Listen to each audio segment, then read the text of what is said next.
Hi, my name is Gary Spingarn. I'm a product manager at Hamamatsu for our infrared devices. Today I will be explaining the carbon dioxide NDIR demo. NDIR means non-dispersive infrared. It is powered by a light source and a couple of detectors. And in this case, it is a 4.3 micron LED and two NASB photovoltaic detectors. So what's going on inside here?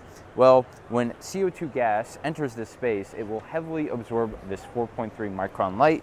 CO2 heavily absorbs that 4.3 micron. That is the nature of many gas analysis measurements. In the mid-infrared, these gas molecules tend to absorb very, very specific wavelengths.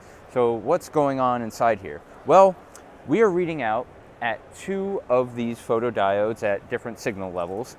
And when gas is going to enter the space, the ratio of these signals is going to change. And when that change happens, that correlates directly to the concentration inside the space, typically measured in parts per million. Now, there are many ways to perform gas analysis, of course.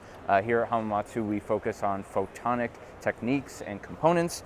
Photonic components for this type of measurement tend to be low power consumption, long lifetime, and Hamamatsu has a proprietary development for NASB detectors that allow them to operate at room temperature, which keeps everything low cost, which absolutely everybody wants. So without further ado, why don't we jump into the measurement? So as I explained before, if carbon dioxide enters inside this space, it's going to gobble up all that light.